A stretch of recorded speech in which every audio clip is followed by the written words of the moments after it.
300-pound dudes tackling you on a frozen field, the last thing you want to do is stay out there. Believe me, the Rams players were thinking about the jacuzzi at their team hotel, that they find it laughable, but more laughable if they totally disregard the trade whatsoever. This guy has transformed the balance of power in the Eastern Conference. And you could argue the entire defense is going to be absolutely ferocious next year. But if your number one priority is to win a Super Bowl, then J.J. Watt is making a grave mistake. To ride this Chad Henne experiment for an entire game, I might need a whole bottle of Hennessy just to get through that. Guy who's won 8 division titles, who's made 5 AFC championship appearances, who's reached the Super Bowl 3 times and has won 2 Super Bowls for this organization. Aaron Rodgers has only won 1 Super Bowl with Green Bay. Drew Brees has only won 1 Super Bowl with New Orleans. There's only 13 quarterbacks in NFL history that have won multiple Super Bowls, and Big Ben is one of those individuals.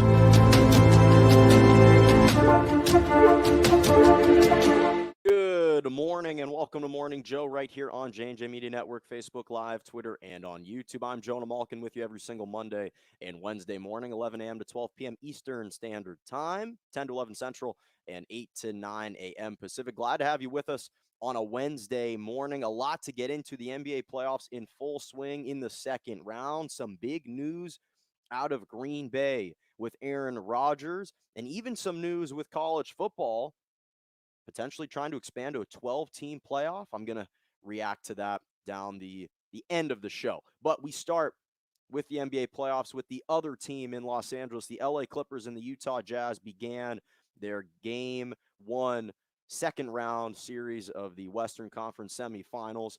And to me, I was actually, first of all, let me just say, to the Clippers' credit, I was impressed that they even made this a ball game, given the emotional atmosphere and how emotionally taxed they may have been coming off that Game 7 win against the Dallas Mavericks. For them to come out in this fashion from the jump and have that carryover from Game 7 immediately through the first half was extremely impressive.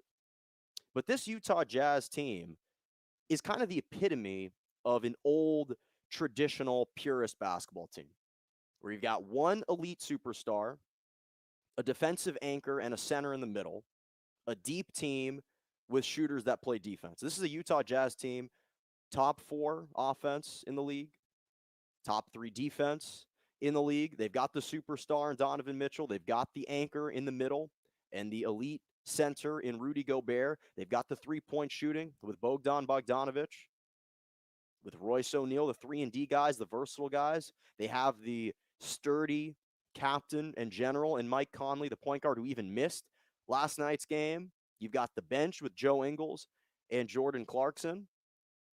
And I've always loved this Utah Jazz team, and I always felt that they were an underrated team, not to the point where I thought they'd finish with the best record in the NBA. But you look at this team last year and you said to yourself, well, they took the Denver Nuggets 7 games without Bogdan Bogdanovic. Perhaps if they have Bogdanovic last year, they end up winning that series against the Denver Nuggets, in which Jamal Murray and Donovan Mitchell had that epic duel. And so when I think about this Utah Jazz team, I love the makeup of this team. They have the complexion needed to win an NBA championship from a different era. Now, it's not to suggest that they can't win it now, but here's what they do have going for them. And I think that when we look at competition, the main characteristic and trait is competitiveness. What teams lack or have that competitiveness and that fire needed to win. Michael Jordan, one of the reasons why people kind of ubiquitously refer to him as the most competitive basketball player ever, or one of the most competitive basketball players ever, is because he always found reasons, was always motivated, and felt slighted and insulted by his opponents. Sometimes he'd fabricate reasons why he was insulted. There was an epic moment in the NBA Finals against the Supersonics, where right before the Bulls and the Seattle Supersonics were going to face off in the NBA Finals, Michael Jordan ran into George Karl, the head coach of the Supersonics, at a diner, and George Karl didn't greet him prior to the finals, and he used that as a kind of and tried to kind of vindicate that and had that vengeance towards George Karl. Or other times he would just contrive different reasons, different insults that opponents would say to him to fire him up, to gas him up. Donovan Mitchell was in this unique position earlier in the season when he had a legitimate, a genuine, real motivating factor and motivating insult. Remember Shaquille O'Neal, January 22nd, 2021, after a win against the New Orleans Pelicans, Shaquille O'Neal literally on air said to Donovan Mitchell, "Hey, Donovan, you're not good enough to lead the Utah Jazz and lead a team to a championship. How does that make you feel?" And Donovan Mitchell was just forced to kind of shrug it off. And yet, perhaps that was a watershed moment. Because what we're seeing from Donovan Mitchell right now is, hey, if you've got a legitimate supporting cast, Donovan Mitchell may just very well be good enough to win an NBA championship. He dropped 45 points. He's one of the clutchest players in the NBA. Again, 32 of those 45 points came in the second half, and he scored 16 points in the fourth quarter for the Utah Jazz. And it's perhaps that moment that lit that fire for Donovan Mitchell when Shaq blasted him publicly. The NBA on TNT is a nationally syndicated show, and he called him out and said, "You are not good enough." And Donovan Mitchell has responded and has been on this campaign this entire season to not only debunk and dispel that notion, but to earn the respect not only of Shaq, Barkley, Kenny Smith, EJ, the entire league, that, hey, listen, whether or not you believe I'm good enough or the Utah Jazz as a team are good enough to win an NBA championship, I am a good enough basketball player to carry the load and lead us to the promised land. I don't know if it'll happen, but game one was a beautiful indication of perhaps that possibility given the depth of this Utah Jazz team. And then you think about this as well. The Utah Jazz haven't lost a game since Donovan Mitchell's played. He's undefeated this postseason, 5-0. They beat the Memphis Grizzlies in all 4 games that Donovan Mitchell played in. Now, again, granted, it's the Memphis Grizzlies, and it's only 5 games. It's a small sample size, but a strong sample size so far if you're Donovan Mitchell. And he's averaged, this is the crazy thing, Donovan Mitchell's in his 4th year in the NBA. He's averaged the 3rd most points per game on average in the playoffs among active players at 28.1 points per game. And that actually ranks 5th all time for most average points per game in the playoffs. 5th all time with a minimum of 25 playoff games. That's crazy. That is absolutely crazy to me. Apologies for that. Amber alert right in the middle of the show. Always has to happen right in the middle of the show. But that's the crazy thing about Donovan Mitchell. He's already putting up these numbers, and he's only in his 4th year. And then you think about this. We talked about the clutchness, obviously the 45 points. Remember when he scored 38 points in 2018, the 2017-2018 season, to knock out OKC with Russell Westbrook and Paul George in their first run at it? He dropped 38 points in Game 5 to seal that series. That was his rookie year. So I think that he is a superstar. I've said that before. And then when you shift to the Clippers, the crazy thing is their success relies on Kawhi Leonard's production, specifically in the 4th quarter. In Kawhi Leonard's campaign this year for the LA Clippers, the 4 games that they won against the Dallas Mavericks, ironically, 3 of them were on the road. The last one, Game 7, was at home. He didn't miss a single shot in the 4th quarter. 11 for 11 from the floor, 3 for 3 from the three-point line, 6 for 6 from the free throw line. In all 4 games that the Clippers won, Kawhi Leonard did not miss a shot in the 4th quarter. Now, last night, he still played pretty well in the 4th quarter, 8 points, 4 for 6 shooting. But what was the game defined by? It was defined by that final possession of the game. You're Kawhi Leonard. Paul George gives you the ball. You can't give up that shot to Marcus Morris in the corner. I understand handing it back off, tossing it back off, and pitching it back off to Paul George because he just hit a three-pointer. But when you get the ball back, that's your time to take that shot. You cannot afford to pass that up. And speaking of Paul George, I will give him credit for bouncing back in game 6 and 7 against the Mavericks. He has been starting to wear off this stigma placed on him with this playoff P that he can't perform. But I will say this, I think that the Demons are still back in Utah because, yes, he scored 20 points, but he was 4 for 17 from the floor, and he missed 12 of his first 14 shots. 12 of his first 14 shots he missed. Now, I will give him credit. He scored 13 points in the fourth quarter, which is big.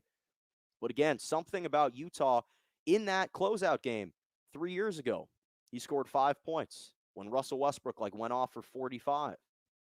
He was 2 for 16 in that game. So I think that the Clippers should be still encouraged. With that all being said, even though the Jazz won this game without Mike Conley, which will be a huge increase once they get him, but the Clippers should still be confident because this was a game that they easily could have won. They only lost by 3 points, and they led for the majority. At least the first half was a great stretch of basketball. And then coming out of the third quarter, that's where they lost it. And that's where they lost those games against the Dallas Mavericks as well, was in the third quarter. And I want to shift now to the Eastern Conference with the Philadelphia 76ers and the Atlanta Hawks. This is this is actually a very intriguing series to me, the Philadelphia 76ers and the Atlanta Hawks. Now, I will say this. Joel Embiid has done his part. He has been absolutely balling out for the Philadelphia 76ers. And as an NBA fan, because he dropped 40 points, 13 rebounds, major game. He's been averaging 39.5 points per game over the first 2 games. Scored 39 points in the first game. As an NBA fan, I'm glad to see the Philadelphia 76ers win this game. Because I think that the type of season that they've had, it's nice to reward a team that has played so well throughout the year. They've got a bona fide superstar. You don't want to see them go down 0-2. You don't want to see it happen. I like Doc Rivers. I think that he is a perfect fit in Philadelphia. You don't want to see this team go down 0-2. And I do think that the 76ers are kind of clumped together in this group with the Utah Jazz of teams that we didn't necessarily expect to finish with the best record in the Eastern Conference, just like we didn't expect the Jazz to finish with the best record in the NBA and in the Western Conference. But I will say this, so far through these first 2 games, and again, this is just my gut reaction watching these 2 games, is I'm concerned about the 76ers. I think they could be in trouble. I think that this Atlanta Hawks team, honestly, has looked like a better team through the first 2 games. I truly believe that. I think the Philadelphia 76ers obviously have the most talented player. They have the most individually talented player in Joel Embiid in this series, and he's stepping up and playing like it. But the Atlanta Hawks have the better team. This Atlanta Hawks team has been showing out. This was a team that weathered the initial storm and the initial salvo that was delivered at them in the beginning of game 2 when the Sixers jumped out to a 32-17 lead. Then next thing you know, it's 57-55 going into the half for the 76ers. It's only 86-82 going into the third quarter. This is an Atlanta Hawks team that was right in the thick of it, and I think that if it wasn't for Joel Embiid dropping 40 points, and if this game wasn't played at the Wells Fargo Center in Philadelphia, I don't think the 76ers win this game.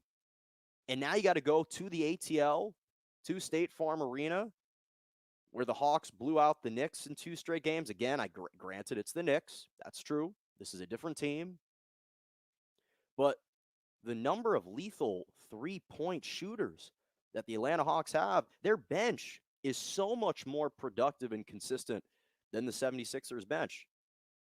Yes, they did a nice job of adjusting the game plan for Doc Rivers. They put Ben Simmons, a much taller physical defender, on Trae Young. They kind of corralled him a bit more, 21 points on 6 for 16 shooting, 1 for 7 from 3. I definitely think that length and that height disrupted him a little bit, discombobulated him a little bit, made him have to kind of over adjust on some of his shots. But Kevin Huerter drops 20 points, 3 for 5 shooting. Danilo Gallinari, 21 points on 5 for 9 from the three-point line. And Kevin Huerter was 3 for 5 from the three-point line. The only guys that I really trust on Philly, again, Shake Milton contributed with 14 points. All the power to him. They needed that. But the only two guys outside of Joel Embiid that I truly trust are Tobias Harris, who has actually been playing exceptionally well, and Seth Curry. Both of them have been averaging 21 points per game through the first two games. But outside of those three, Ben Simmons gives you like 4 points, 3 rebounds, 7 assists. 2 for 3 shooting from the field. Ben Simmons, 4 points, 3 rebounds, 7 assists. That's not going to work. That's not going to cut it in Atlanta. I only trust Joel Embiid, Tobias Harris, and Seth Curry. That's it. Danny Green is still struggling. Should I be surprised? No. When he was with the Lakers, he missed that wide open 3 at the top of the key in Game 5 that would have sealed the NBA Finals for the Lakers. He missed that. And so it's no shock to me that Danny Green is still struggling in this postseason. But you look at the Atlanta Hawks, and okay, maybe you quote-unquote corralled Trae Young to 21 points. You limited him. But you got the other Bogdanovich on this team, Bojan Bogdanovich. He is Bogdan Bogdanovich. Bojan Bogdanovich is on the Utah Jazz. So you got that. You got Huerter.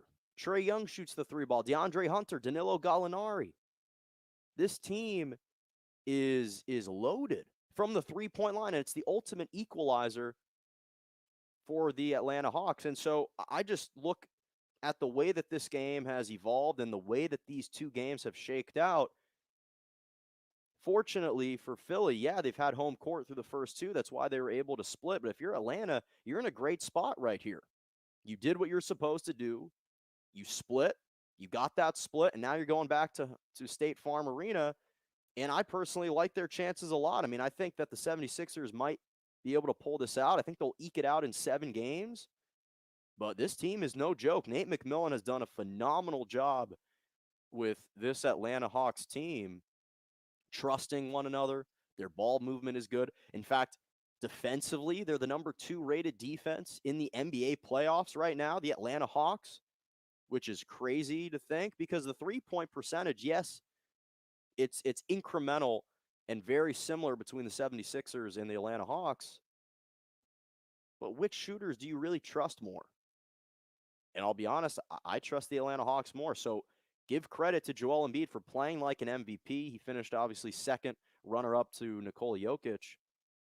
And he's been fantastic, especially given the fact that he has a partially torn meniscus in his right knee. So credit to him for laboring through that and battling through that and not making any excuses, playing and enhancing and elevating his level of play. But I'd be lying if I came away from that game saying, oh, yeah, the Philadelphia 76ers are the vastly more dominant team. No, not at all. I'd be a little bit concerned. I think they're a little bit in trouble. The Atlanta Hawks, they've got them on the ropes, and Game 3 is a huge, huge game for the Philadelphia 76ers. And speaking of Game 3s that are really important and pivotal, Brooklyn Nets and the Milwaukee Bucks Game 3s tonight. And the first two games, we know the Nets took those. They're up 2-0.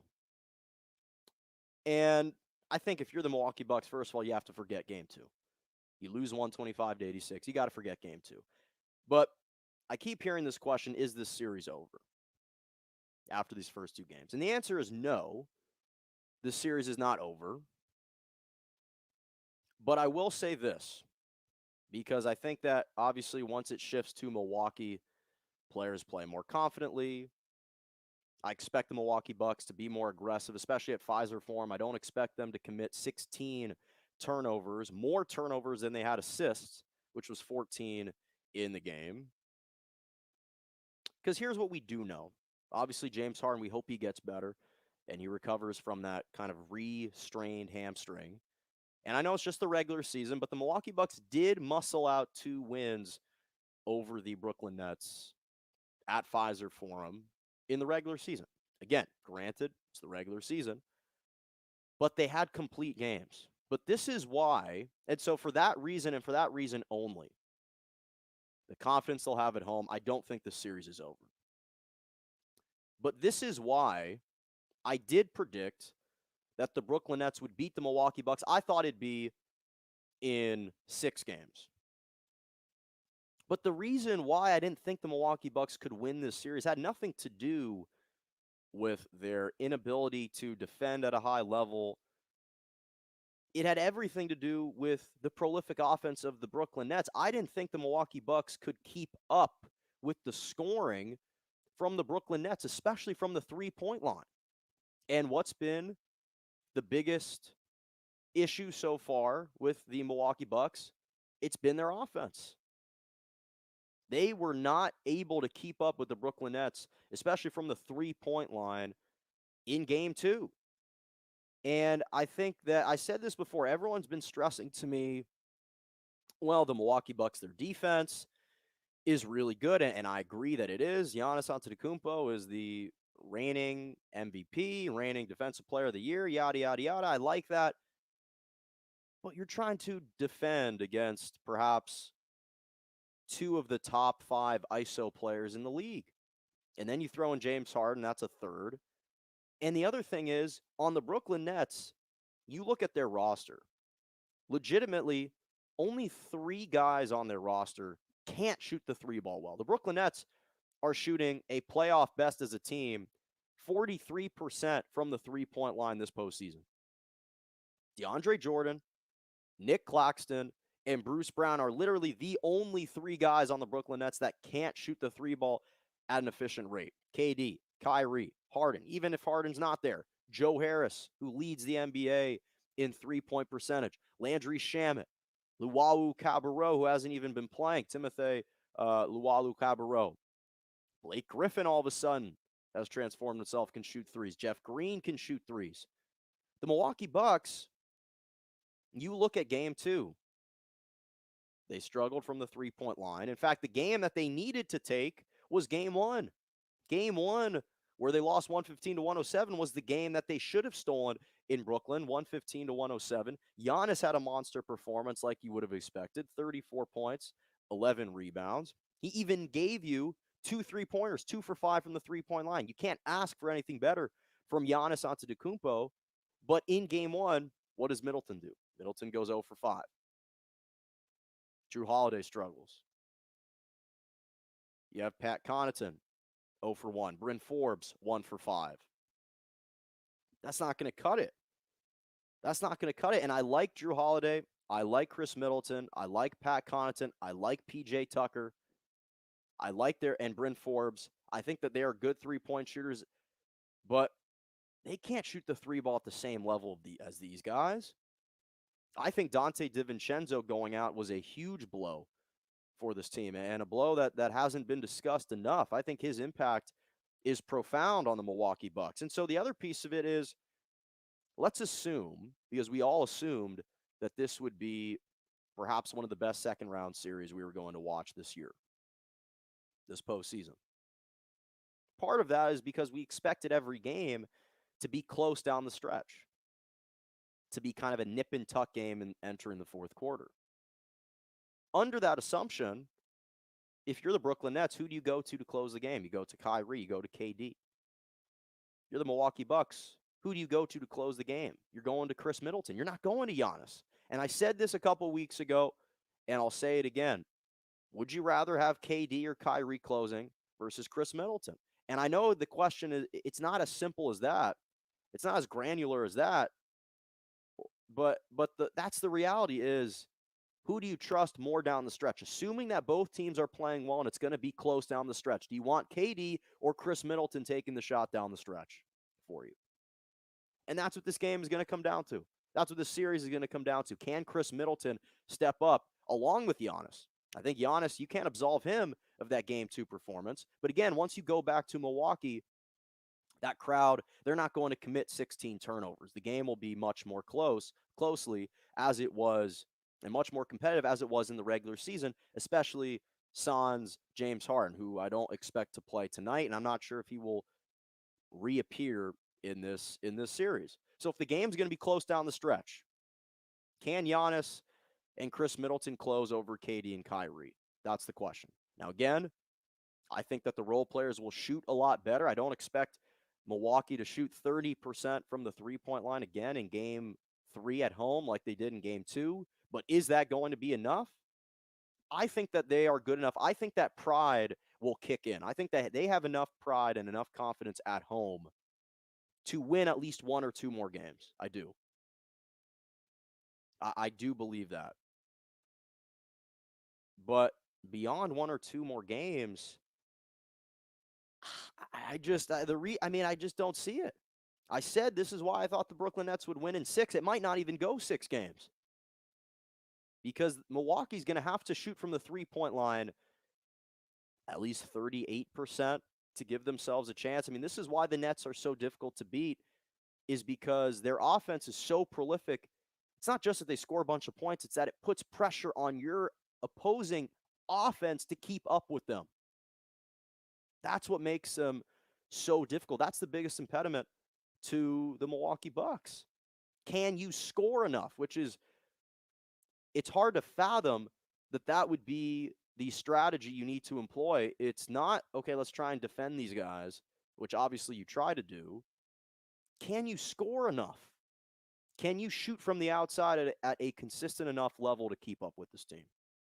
So I think that the Bucks will bounce back in Game 3. I think they'll take Game 3. After that, I'm not sure. I hope for the sake of this NBA series, it extends beyond 5 games or 4 games. I hope it reaches 6, but I don't know. Game 3 is a big one. Game 3 is a big one. And transitioning back to the Western Conference, Game 2 tonight, Phoenix Suns and the Denver Nuggets. Such an interesting team. You know, Phoenix, they've kind of been one of the beautiful stories this year. I won't go as far as to say the ultimate Cinderella, kind of like the Knicks, but the Phoenix Suns have kind of been second fiddle. They've kind of been second banana to the Knicks, and just in the NBA. You look at Monty Williams finishing second in the Head Coach of the Year awards behind Tom Thibodeau, even though the Coaches Association voted Monty Williams as the Head Coach of the Year. You think about the New York Knicks, they really had the most transformative and resurgent season when you think about where they were last year to this year.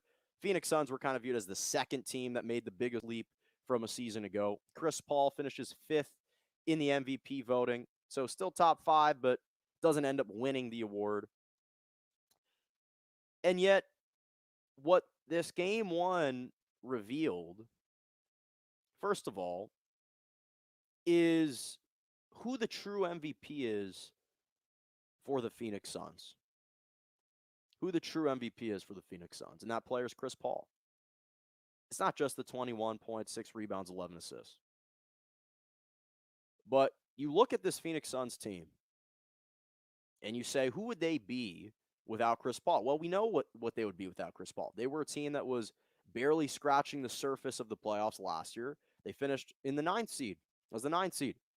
Just missed the cut for the playoffs. Still a very good team, but you take this exact same roster and you add Chris Paul, and now you throw Jay Crowder in, and all of a sudden, this team looks primed to make it to the Western Conference Finals and potentially reach the NBA Finals, because we know Devin Booker is the most talented player. That's undeniable. But Chris Paul is the leader. He's the captain. He's the player that everyone galvanizes around. This is the true leader. And you look at how they fared against the Lakers in the games that Chris Paul was at least 50% or better and played at least 20 minutes. They won those games. Now, today is not the day to use excuses, plant excuses for the Lakers with Anthony Davis being injured, LeBron James being injured, yada, yada, yada. I'm not going to do that today, giving credit to Chris Paul. His presence alone is what helped catapult them ahead of the Lakers. The games that he could barely play, they lost. And when I look at Chris Paul, sure, he hasn't won an NBA championship, but he's an ultimate winner. He wins everywhere he goes. Think about New Orleans.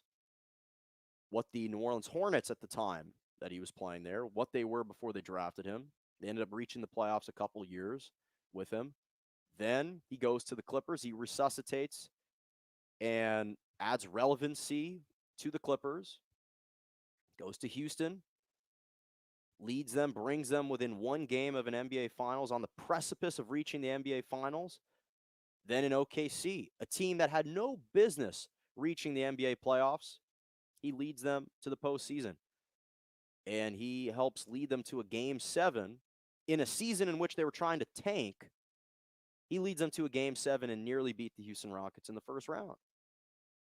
So when I look at the Phoenix Suns and I think, who is the most valuable player, the guy that really will lead them to the promised land? Again, Devin Booker is the most talented player. No one's disputing that. But Chris Paul, he's provided that leadership. He's exerted that influence on these younger guys that, again, are rallying with him. They're inspired by his play. He kind of provides, I don't want to say a calming presence, because Chris Paul is a fiery player who demands a lot out of his teammates, but there is a certain poise that he plays with that I think rubs off on the other players. And this is what leads, for me, to who's the X factor for the Phoenix Suns, and really in this series, and that's Mikal Bridges. You look at this team, Mikal Bridges, who dropped 23 points 2 nights ago in the Game 1 win.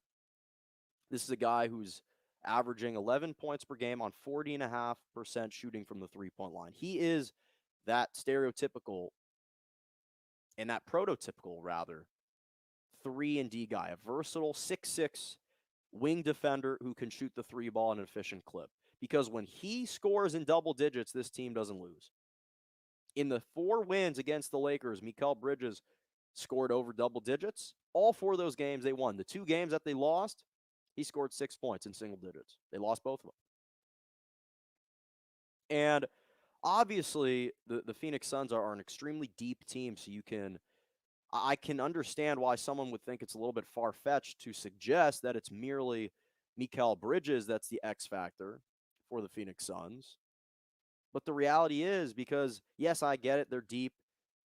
They're an extremely deep team. Jay Crowder, Cameron Payne, Cameron Johnson, Dario Saric, DeAndre Ayton, Devin Booker, of course. They're a very, very deep team. But to me, Mikal Bridges provides that floor space that they need, provides that extra opportunity for guys like Chris Paul and Devin Booker to drive it to the basket. Obviously, Jay Crowder there too. I can't pick all of them, but I like Mikal Bridges as the X factor for this Phoenix Suns team. And that's why for tonight, though, and actually it's very similar to the Denver Nuggets, because to me their X factor is Austin Rivers, who also has been averaging 11 points per game this postseason, but he's been shooting the three ball at a nearly 46% clip. Austin Rivers is that X factor for the Denver Nuggets. Now, as for tonight, again, I think somehow the Denver Nuggets will find a way to steal a game 2 on the road. I think that Nikola Jokic will play a little bit better, especially after having just received the MVP award yesterday. I think he'll play a lot better. Instead of just 22 points, 9 rebounds, he'll give you a little bit more production, some more assists. Monte Morris shot 1 for 10 from the floor yesterday. I don't expect that to carry over into game two. Austin Rivers, as I mentioned, scored just 7 points. He's got to be bigger. So I think the Denver Nuggets will find a way to steal game two on the road. But I just expect that this fourth quarter will be a little bit more nip and tuck. But again, it all depends. To me, is Mikal Bridges going to go off for Phoenix? Because if he goes off for Phoenix, now that's a fourth legitimate score that you have to pair with Chris Paul, DeAndre Ayton, and Devin Booker. So we'll see what happens. Transitioning to the NFL, this is an interesting story. Very fluid with Aaron Rodgers and the Green Bay Packers. So yesterday started mandatory minicamp for the NFL and the Green Bay Packers. And Aaron Rodgers didn't show up. He didn't show up. And obviously, again, it's mandatory minicamp. And to the credit of some of his teammates, David Bakhtiari and Devontae Adams, they had his back. They meant no disrespect to the organization, just merely saying and coming out saying the beef between Rodgers and the organization is their beef. As a player, I respect the player's decision to do what he wants. But the Packers are in a very precarious situation here. They could obviously fine him $93,000 for missing the 3 days, which I would highly advise them not to do. But this is the reality. It is time for the Green Bay Packers to earnestly inquire about trading Aaron Rodgers and having a discussion about it. It's time.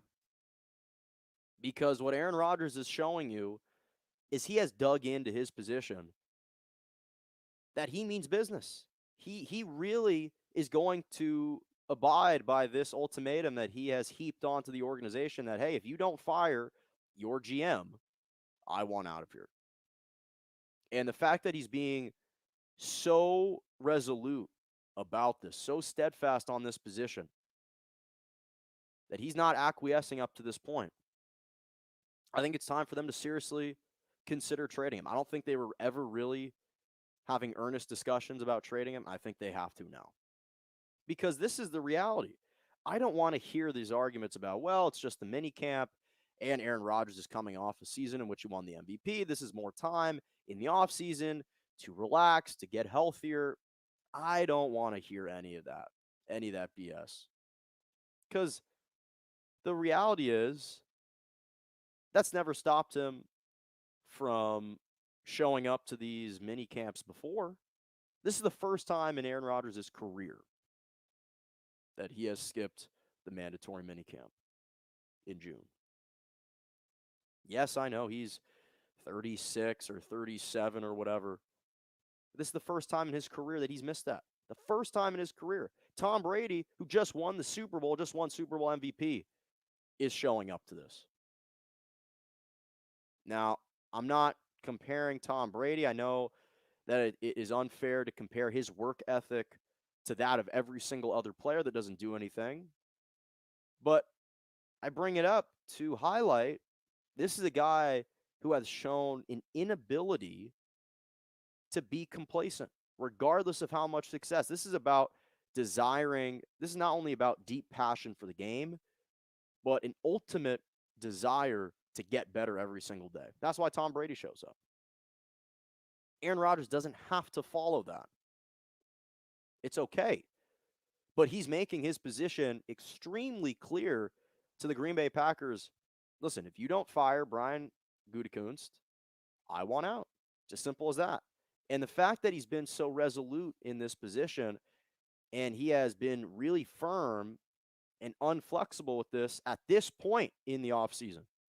Because I'm sure that the Green Bay Packers, they have approached him with an extension that would have paid him the highest salary in NFL history. He's declined it. Or at least just hasn't accepted it. Whether he's declined it, I don't know, but he hasn't accepted it. And I don't really care about this Jordan Love variable into this equation. I don't care about Jordan Love. This is a good opportunity for him to gain the first unit reps. This isn't about Jordan Love. This has nothing to do with Aaron Rodgers' impact on Jordan Love's development during this offseason. Because, in fact, if anything, the Packers should be discouraged. Now, this is a very subjective report, but there was a report that came out that Jordan Love was apparently having accuracy issues. He was missing throws. He failed at his only attempt at a 2-minute drill. Those aren't the types of reports that come out of Green Bay that are jovial types of reports where Packers fans are showing jubilation and they're all of a sudden happy. We knew that Aaron Rodgers had all the leverage after winning the MVP. Now this just elevates and enhances the leverage that he's already had, because your succession plan clearly isn't ready to assume those responsibilities and cede that control. He's not ready, clearly, because if he was, the reports out of Green Bay wouldn't be that he's failing at a 2-minute drill. Now, again, Jordan Love is young, give him time, but it just further strengthens and buttresses the position of Aaron Rodgers as far as leverage. So the Green Bay Packers have to make up their mind here. And I think that the fact that Aaron Rodgers is dug in on this position, they have to accept this reality and actually have legitimate conversations, earnest conversations, and inquire about trade partners. That's what I think if you're the Green Bay Packers. Because Jordan Love, he may never be as good as Aaron Rodgers. Obviously, they hope so, but you will never know until you trade Aaron Rodgers. And at this point, it doesn't look like you're willing to fire Brian Gutekunst, so this is the only option that you have. So we'll see. Final topic before my Malkin's moments. This was very interesting to me. Very interesting to me. College football, the College Football Playoff Committee, apparently is considering expanding their playoffs to 12 teams. In fact, it was reported that it is an early favorite, the 12-team model, among a bunch of stakeholders, that they'd be very interested in a 12-team playoff. Now, this is what we know. What we know is that last year, all these networks, conferences, leagues, teams, they were hemorrhaging money. They were losing tons of money. And at the end of the day, money is never enough. There's never enough money that you have saved up. No amount of money is safe. And what did each league do? How did each league adjust? Now, part of this was prior to the pandemic. But what we're seeing across professional levels is every major team is looking for ways to enhance revenue in the same manner. NFL added a wild card team, an additional wild card game, right? Featuring now 7 teams from each conference in the NFL playoffs. The NBA added this play-in tournament. The MLB added another wild card game. So instead of 8 teams in the postseason, it's 10 teams in the postseason. And why? Because it increases viewership. It increases urgency, relevancy among broader fan bases, among more teams, more geographic locations. All this additional viewership and popularity to the sport and relevancy to the sport increases the bottom line, increases revenue for all these teams, for all these networks. That's why they're pushing for these expanded playoffs. More teams means more eyeballs, which means more viewership, which means more money you can get. That's what it is. And these professional teams recognized that this is a smart method to try and raise more money.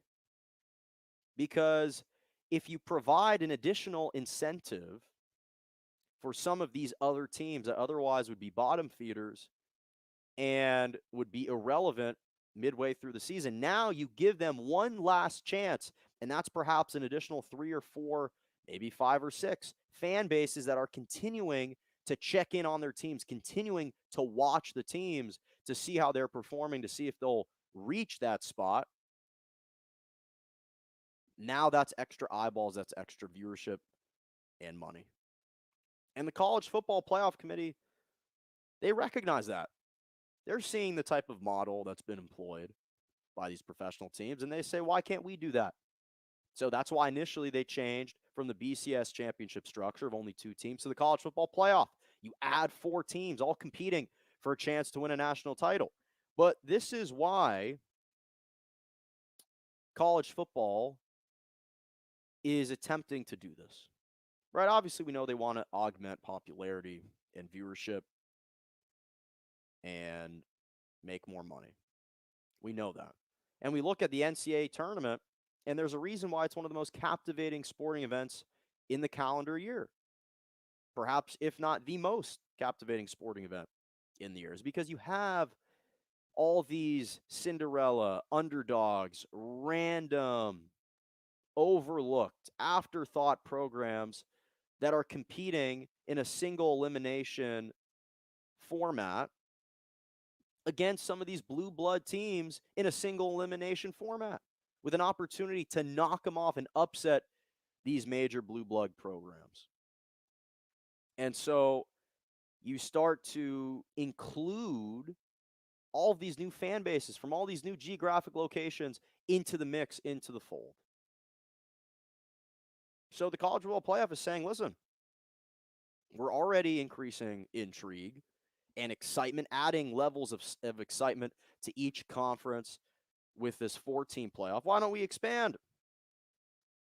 So here's my 2 thoughts. From a monetary perspective, completely understand it. Completely understand it, makes complete sense. As I just laid out, more teams means more fan bases, more eyeballs on the product, which is more money. Adds levels of intrigue, adds money, adds excitement. So monetarily, makes complete sense. But this is the wrong type of expansion, at least at this stage right now. Because really, if you're going to expand the college football playoff, what you should do is expand it to 6 teams and not 12. And here's why. With 6 teams, now you've got an opportunity for every single Power 5 conference champion to make it potentially. And you have a 6th spot for a non-Power 5 school and a champion in that conference to also compete for a national title. When you have 12 teams, you start to delegitimize and devalue some of the true and the real contenders for a national title. You add too many teams in the mix. Now, again, how many of those teams can seriously compete for a national title? What you do is you have the 1st and 2nd teams in my 6-team format have a bye in the 1st round. You have the 6 and the 3 seed play a matchup to see who advances in the 4 and the 5. And the winners of those 2 games take up the 3 and the 4 spot. If the 6 seed wins, they become the 4 seed. If the winner of the 4 and 5, whoever the winner of the 4 and 5 is, becomes the 3. And that's how you proceed and move forward. But to expand it to 12 right now, I just think that what you're setting yourself down the line for, if you do 12, then you're going to just expand it to 32. And all of a sudden, this is going to be an NCAA tournament for football, which you can't do because it's too taxing and there's not enough time in the schedule to be able to do that. So if you're going to expand the playoff, I say you expand it to 6 teams. That way you still keep the fundamental structure in place, but now you give every single major conference and non-major conference, Power 5 conference, a legitimate opportunity to go undefeated and reach the playoff. But with 4, obviously you don't have that. But 12 is too much, is too many to me. Okay. Final topic of the day, my Malkin's Moments, ending a couple minutes early today. Malkin's Moments, got some great Malkin's Moments for you. Big shout out to the Denver Nuggets center, Nikola Jokic, for winning the NBA's most valuable player. In fact, he is the first center since Shaquille O'Neal did it in 2000 to win the NBA MVP. This is a guy who was drafted 41st overall in the 2nd round 7 years ago out of Serbia. And here he is now 7 years later winning his first NBA MVP. First of all, he's the first player ever drafted in the second round to win the MVP. He became just the sixth international player to win the MVP award, along with Tim Duncan, Steve Nash, Giannis Antetokounmpo, Hakeem Olajuwon, Dirk Nowitzki. Those are the five other players. He joins that group. And this is what's impressive about Nikola Jokic. Again, it's not just the fact that he's doing all this without Jamal Murray, leading this team to the third best record in the Western Conference, now to the Western Conference semifinals. This postseason, he's averaging 31 points, 10 rebounds, 4 assists, over 50% shooting, over 40% from the three-point line, 92% from the free throw line. He's part of the 50-40-90 club as a center. And that's just in 7 games so far in this postseason. In the regular season, he led his team in every single statistical category. 26.4 points, 10 rebounds, over 8 assists, which the points and the assists were both career highs for him. Still shot over 50%, 38% from three, 87% from the free throw line. That was for an entire season. He led the league in PER. This guy's just been an absolute stat machine. Leads the team in points, rebounds, assists, and steals as a center.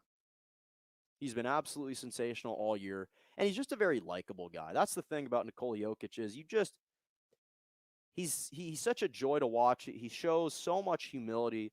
He actually seems like just a really humble, great person that is obviously immensely talented and immensely confident. But listening to him speak about the fact that he never imagined in his wildest dreams that he'd win an MVP in the NBA. He thought that maybe he'd play in the Euro League. That was the more realistic major basketball association near Serbia. To be in the NBA was a dream come true for him. He claimed 91 of the 101 first place votes. He played in all 72 games this year. Obviously, it was a condensed season. One of only 11 players to play all 72 games, and really was the only major star in the NBA to play all 72 games. And again, first center since Shaquille O'Neal in 2000 to win the award. And in the Western Conference, the Denver Nuggets have had the most wins over the last 3 seasons in the Western Conference. They have won 147 games over the past 3 seasons. Why? Because of Nikola Jokic. And sticking with the NBA, my final Malkins moment goes to Donovan Mitchell, dropping 45 points in the win over the LA Clippers last night, 32 in the second half, 16 in the fourth quarter. But what's impressive about Donovan Mitchell is that he ranks 6th right now in NBA history in career playoff scoring average, 28 points per game. Tied Karl Malone's franchise record with his 4th 40-plus game in the playoffs. In fact, he is in rare category, is in rarefied air. It was the 3rd time he scored 45 points in a playoff game, and according to stats by ESPN, only Michael Jordan and Wilt Chamberlain have had more such performances in their first 30 postseason games. Donovan Mitchell's only played in 28 games, and he's already eclipsed 45 points at least 3 times. Just Michael Jordan and Wilt Chamberlain. And Wilt Chamberlain are part of those exclusive groups.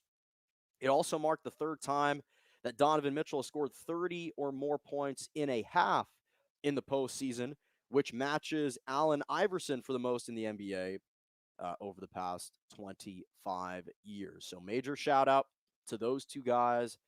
Tremendous seasons, tremendous postseasons. Hopefully it continues. I'd obviously love to see that happen. Well, that's all the time that I got for today. Finishing a couple minutes early. Make sure to follow me on Twitter, subscribe to my YouTube page, like, comment, all that jazz. Thank you so much for joining me right here on Morning Joe every single Monday and Wednesday morning, 11 a.m. to 12 p.m. Eastern Standard Time, 10 to 11 Central, and 8 to 9 a.m. Pacific. As always, have a lovely rest of your morning.